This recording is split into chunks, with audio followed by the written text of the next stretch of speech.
brought to you in part by Howard Products. Since 1969, Howard Products has made a wide range of polishes and wood finish restorers. Their hit products, such as Restore Finish and Feed and Wax, have been used in the vintage audio industry for decades, enabling vintage audio enthusiasts to keep their equipment looking as good as they sound. If you want to find out more about Howard Products or to take a look at their product range to see what you can use to bring your equipment back to life, check out www.howardproducts.com. Hey, welcome back to this second episode of the Vintage Series podcast here with eCoustics.com. And I'm your host, Mitch Anderson of Black Circle Radio, or your moderator, rather. Our hosts for this series, we have Eric Pye at Audio Love YYC and Jeremy Sikora at Budget Audio Filer. Last episode, we talked in depth, I would say surfacely in depth, which is very comforting to say. And I think that it should feel comforting to all of you listening. There was some great conversation, especially the preamp out stuff. I didn't realize I was so confused by that, and I am not so confused now. So if you have not listened to that first episode, definitely make sure to remind yourself to go back and do so. Eric, a little bit about what's going to be going on in this episode, man. You want to give us a rundown? Yeah, pretty simple. We're going to be talking about all of the equipment that you can run into a receiver, with the exception of turntables, because those are going to be a separate episode. But we'll be talking about cassettes. We'll be talking about CD. We'll be talking about, those will be the main things. So tape and then any other input that you want other than the phono. Jeremy? Yeah, so it's very, very interesting how deep the depth is for cassette tapes. So starting with the 8-track to the cassette to the digital audio tapes. And then there's some strange ones in between, strange different formats of cassettes, even one uses a VHS tape. So there's all kinds of different tapes out there. And reel to reel tapes as well, but that will be its own episode as well. So we will be talking about the CD players, all the different kinds of tapes, and then even a little bit into network streamers. Not that they're vintage equipment, but we all feel that there is a place for them. Yeah, because they plug into it, right? Yeah. And it's a certain level of convenience, which is the opposite in some of the other things that we like to play. Yes, well said.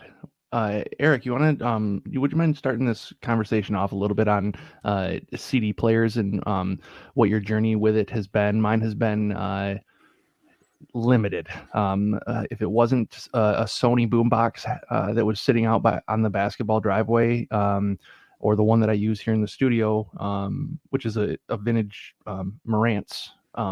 But I don't have much information at all, so I'm looking to learn.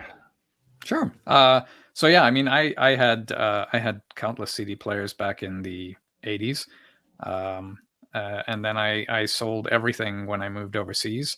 And for the longest time, I didn't have vinyl, I didn't have CDs. I had cassettes. I had what were they? The mini discs. And I just basically played around with that. As soon as the iPod came out, that was my source of choice. And when I started it back into home audio, I just plugged my iPod into my receiver through the auxiliary jack. And that was my source. And then finally I got back into CD. CDs, there's a lot of good CD players available now. There's a lot of older CD players available. I'm a really big fan of some of the multi-disc players. So I have an Oppo Blu-ray player. Most of the Blu-ray players make excellent CD players. The nice thing with a lot of them is that they also play SACD, which is super audio discs. And those are fantastic. I mean, the sound quality out of those is incredible. It takes a CD and it puts it on steroids. So that's, one of the things to look for, I think, in a CD player. If you are thinking you want to go super high end, is something that will play that. And then, the advantage of having a Blu-ray player is that if you're into, home audio, home video, you can use it for both playing CDs to your vintage stereo system and with your TV for watching movies. If you don't, well, I guess you don't. Most people don't use Blu-ray for movies anymore. We just stream them, but you never know. Ian White, I'm sure, does use Blu-ray quite a bit. Yes, editor-in-chief, he sure does. Yeah. I had a quick question for you about the CD players specifically, because I have been thinking about getting one. I've got a decent amount of my CDs still somehow, but if I was wanting to get like an older CD player, it matches the vibe, it matches the functionality, I guess. Like, that's my biggest question, is like, what functionality should I be expecting, or what differences would I be expecting buying an older CD player? When did they even first come out? Like 81? It would have been a bit later than that. It would have been around 84, I think, that they first came out. Because I remember buying one of the first ones for my parents as a Christmas present, with one disc, and they had one disc to play on it for quite a few months until they could get a second one. I mean, yeah, the thing with the older CD players is that they're only going to play CDs, right? They're not going to play anything else. They're not going to play, recorded CDs. Sometimes they won't play even those. But I mean, the big thing is, does it work? I mean, some of the older CD players, if they haven't been serviced, the belts may be worn or broken. The actual optical pickups, those can die out, and so if those haven't been replaced, I would certainly want to test it before buying it. But yeah, the big thing is, does it work? Do you notice a sound difference between them? There will be sound differences based on the whatever the DAC was that was inside the CD player. Yeah. Okay. Yeah. So, some people will use an external DAC with a CD player. So if you're looking for a CD player where you have an external DAC already that's very good, you may want to find a CD player that has a digital out, so that you can actually use it just to pick up the signal from the CD, but not actually process the sound, and have that all go through your external DAC. Yeah. Interesting. It's just like a preamp out, baby. Basically, yeah. Very cool. Digital analog conversion does the same thing. That's something for me to mill around in for studio use. That is very cool. Thanks for that. Jeremy, do you have a CD player in the system over there? I do. And when I really started to get into music, CDs were my choice format. I was also lucky enough to keep them all. So I still have hundreds of CDs in Case Logic, little zip up things all over the closets around. So to answer a few of those questions, do CD players all sound alike? The answer is absolutely not. There were ones back in the day that you could buy for $20 at CVS, and then there's high end ones that are sky's the limit. So when you're looking, and to Eric's point, the later the CD player is, the more flexible format. So it will be able to play the rereadable, the rewritables, and then other visual formats as well. But if you're talking about an old school 80s CD player, look for a single tray, look for a remote control. And the DACs are different, but the remote control, the single tray, and then even if it has something called a tray lock. And what a tray lock did is it locked the tray in shipping. So those are indications that it's normally a little bit higher quality than the ones that we all saw, because CD players used to be hundreds of dollars, and then towards their demise, you could get one that was a DVD CD player for $25, and the cords cost more to make it work. So when you're talking about just CD players, and then also direct track buttons, and some will have the track numbers on its own button on the front. So Sony had Kyocera had them as well, and those were indications that they were a little bit more had better build quality and most likely a better deck. So I'll throw in one. I'll throw in. Sorry, go ahead.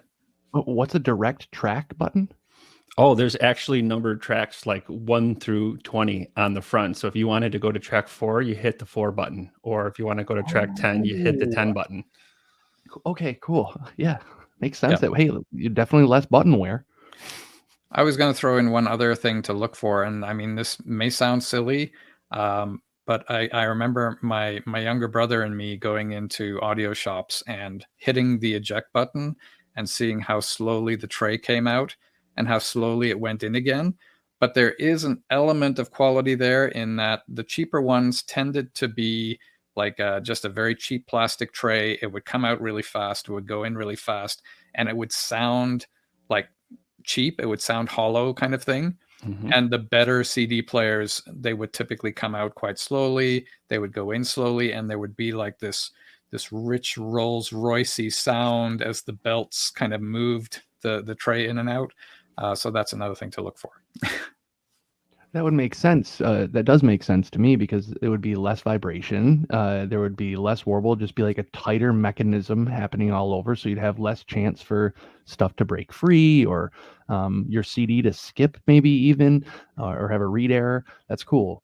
Yeah, and if you want to get really fancy, look for a top loader, like the ones where there was actually something that lifted, you put the disc in, it closed, and you could see it was actually clamping in. Those are also a sign of quality. I want to transition a little bit. Jeremy, I've seen one of my favorite videos that you've posted, or reels or whatever you want to call them, videos that you've posted is the one with your CD player where it pops out and it flips it and it slaps back. The cassette player where the cassette, like, it just is such a, I don't know. Is that the Nakamichi? It is.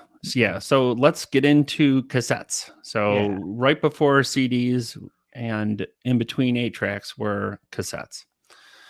And to Mitch's point, the Nakamichi had an old-fashioned version of auto reverse. So instead of just sending the tape another direction with another head, it physically flip the tape in front of you on a little carousel. So awesome. In the beginning, it was just a tape player. You put the tape in, it played the side. You could fast forward, reverse to the song you want, flip the tape over, same thing on the other side, and record. Auto reverse made it a little bit more convenient. And then you started to get into the double tape decks and then the Dolby sound reduction. And that's where, you really came into making the perfect mixtape. I was a big mixtape guy. I can add up minutes and seconds like there's no tomorrow.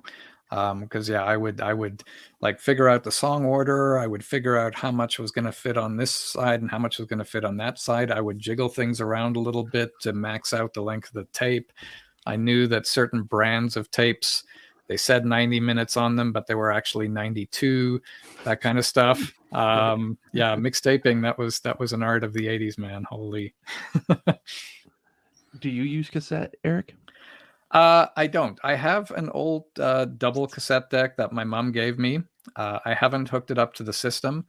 I have a couple of cassettes that I made for my wife before we were married that I would like to listen to at some point, but they are buried somewhere in a box. And so I need to first find those cassettes, and then I think I will hook it up and give it a try.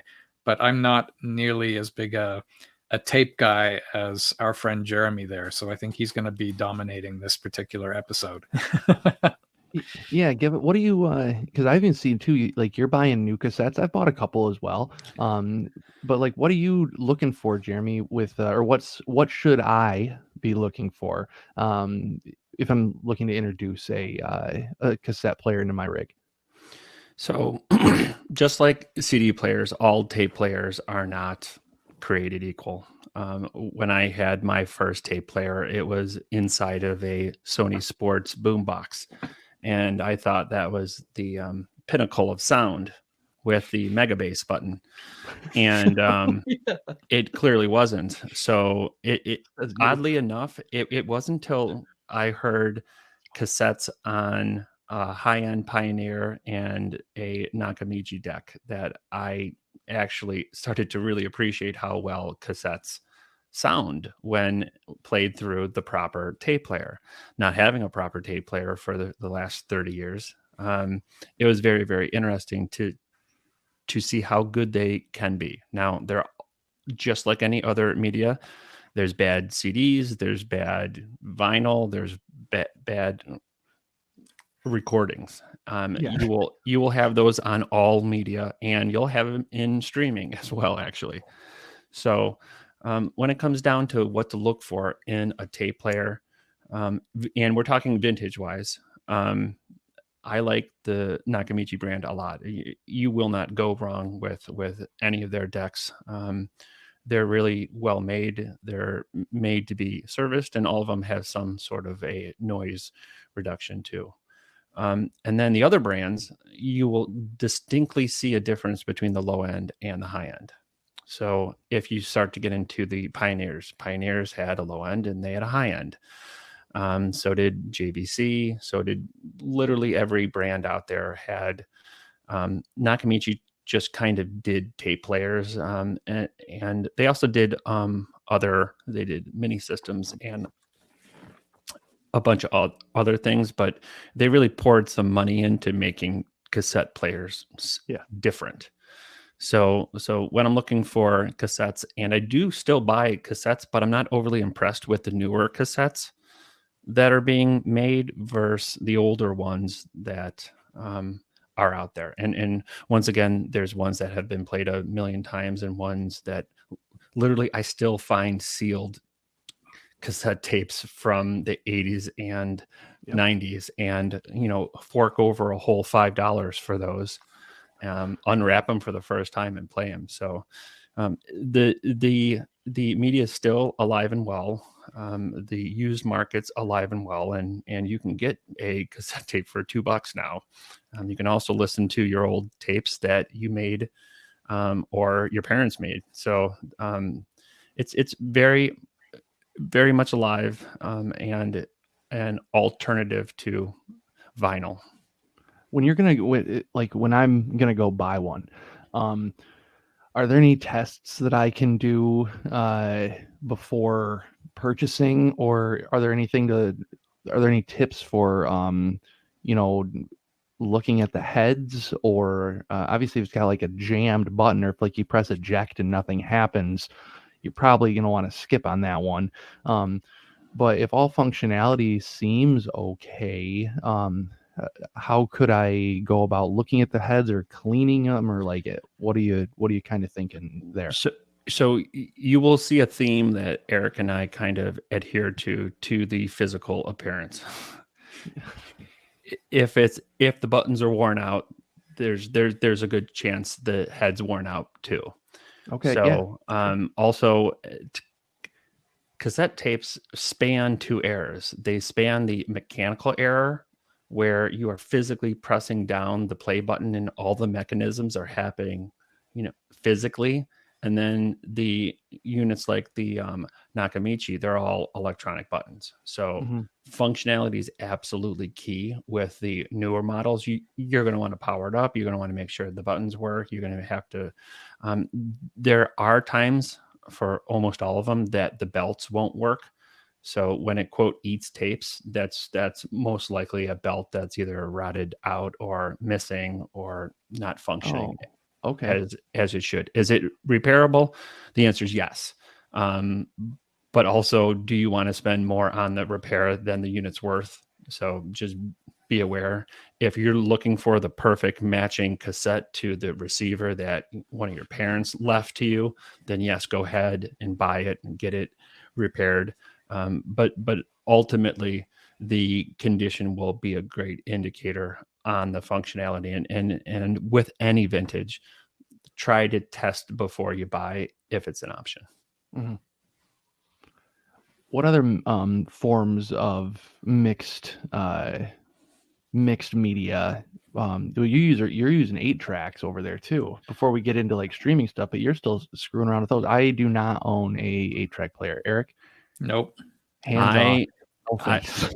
I'm out. I had never owned an 8-track player until recently. In fact, I didn't even know how they worked, and I was just baffled how they don't have a rewind button, and it's just a program button, and it didn't make sense to me. So naturally, I had to get one and understand it.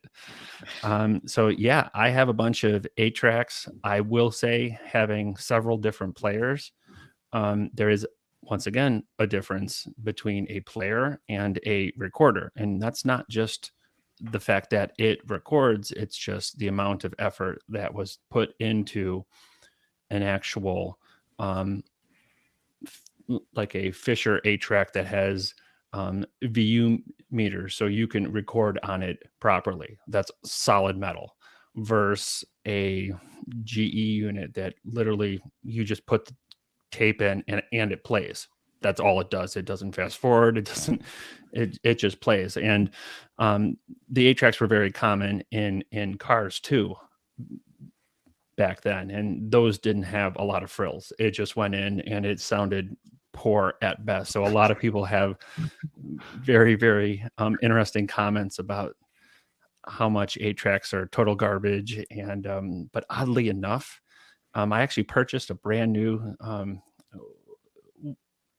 8-track. So they are being made and being recorded, and it honestly didn't sound bad. It sounds similar to that of a cassette. Is it reaching the sonics of vinyl or streaming? Absolutely not. But it's certainly fun to hear all the clonks and and all the strange noises, and have a song cut out right in the middle as the 8-track moves. So how it works is it's just a continual loop, and then the head moves down to the next pair of tracks. So it just plays and plays and plays. Yeah, so they basically have 4 programs with 2 tracks per program, which is why it's called an 8-track tape. My only experience with them was when I used to babysit as a high school student, and one of the families that I babysat for had an 8-track player, and the only 8-track they had that I would listen to was Led Zeppelin's In Through the Outdoor. And I have no idea how many times I listened to that, because that was the only source of music in that house. Yeah. My only experience with those, with that format anyways, is with radio carts at radio stations. They a lot of times after reel-to-reels, you just have these boxes that you could just load with carts, and pretty much the same thing. And you would load, you could load like 4 tapes, and it would just move on down the line like digital automation. Wow. Stuff. Yeah, that's what band was it a new band that released the 8-track that you got, Jeremy?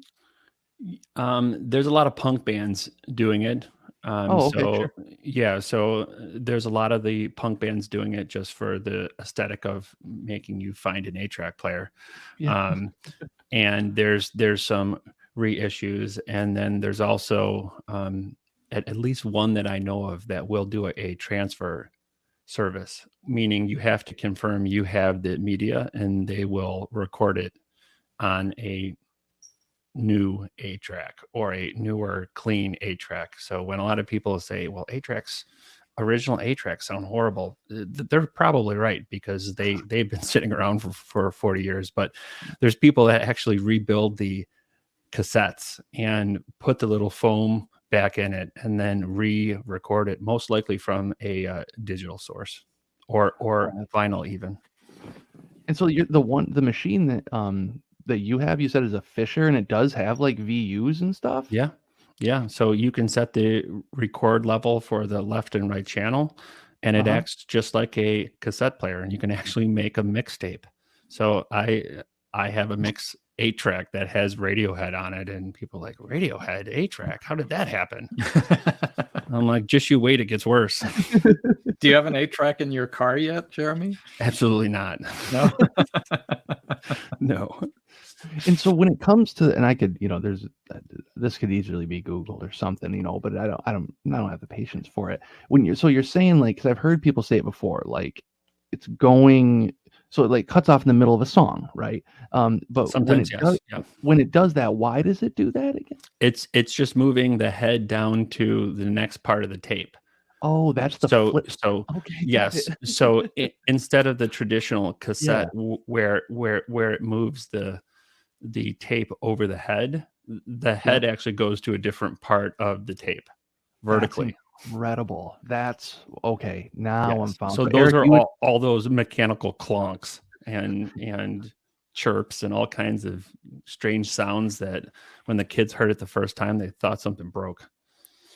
Wow. So you would really have to, like, Eric, when you're talking about how you can make a mixtape in minutes and seconds in your head, but a mixtape for an 8-track, that's a totally different, entirely different beast. Yeah. Yeah. Wow. Interesting. Yep. Kind of boggles the brain. So I want to move on to streamers here. And do you both use them? Yes. So my streaming is pretty old school in some ways.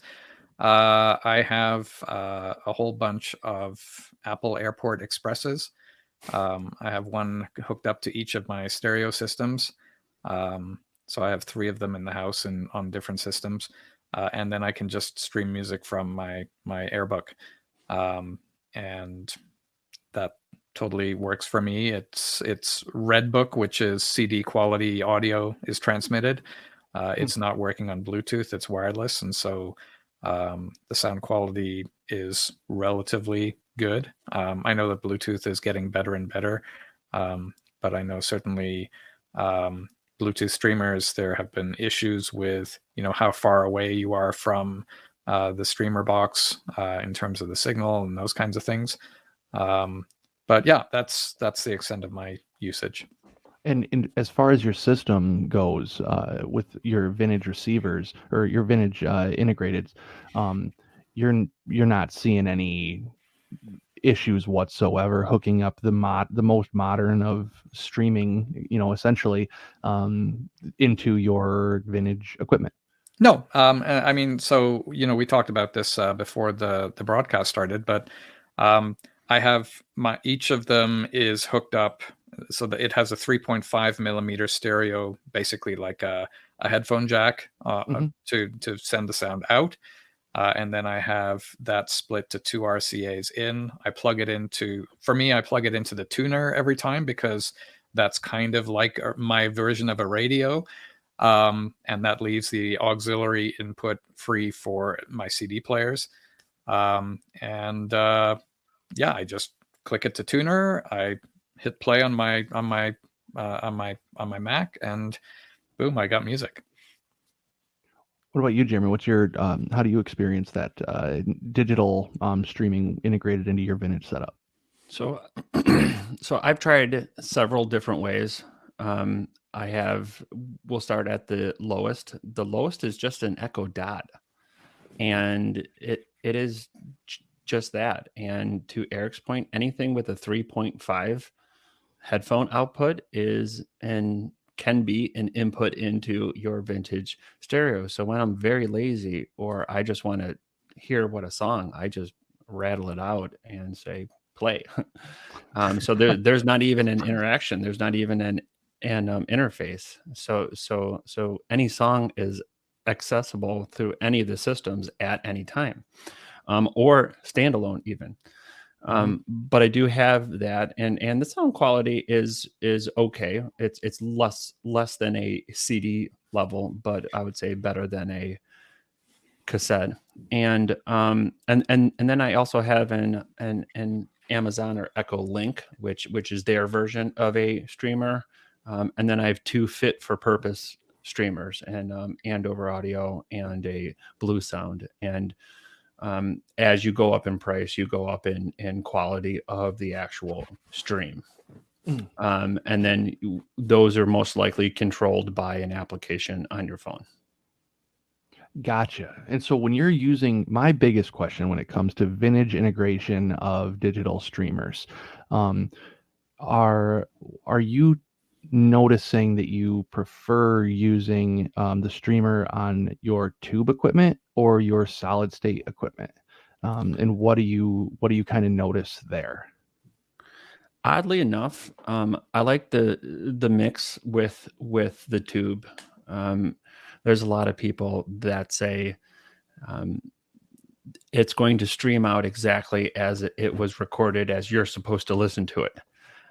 But anyone who likes vintage equipment knows that they put a bass and a treble and some mids and even equalizers and then a loudness button. So you can do exactly the opposite of that, is to take the sound that the artist intended and then make it to your liking for the kind of music that you listen to. So when it has the digital, for lack of a better word, cleanliness, and then to hook some 1950 vacuum tubes to it, it makes a pretty fun sound. So that's some of the curiosities that I had, and you will have it sound a little bit more musical, but ultimately it's not better or worse. It's just different. I would agree with that. Yeah. Is there anything that you guys feel that we missed in this episode? We didn't get into DAT tapes. We didn't get into that. We did. Eric, you brought up mini discs. We covered cassettes, 8-tracks, and digital streaming integration into your vintage systems. Anything else that you guys want to touch on before we give this one a wrap? I would say just stay tuned till the end of this series, where we start talking about some of Jeremy's wacky Wizard of Oz toys that you can also hook up to stereos. But yeah, I mean, I think that covers the main kinds of inputs that most people are going to be using. Yeah, we will get into the vintage oddities at probably the last episode. But when it comes to all of the different tapes, there's a lot of different formats. The digital audio tapes, those are very, very interesting ones. And then there's a few that I don't even remember the format, but they were out, and they were only out for like a year or two. And artists did record on some of these, so they were like digital level tapes. But a lot of the formats just came and went. So if you can find the player and you can find blank tapes for it, then it is viable. As a little PSA before we wrap this episode, any of the pieces of equipment that we have talked about in this episode specifically, do not plug them into your phono input. Do not do that. That is not what these pieces of equipment are for. If it says tape, if it says aux, if it says CD, if it says line, you're okay for those inputs. And the tuner. And yes. Tuner. Yes. Yep. And tuner. So any of those inputs can be used for any of these. Don't go phono.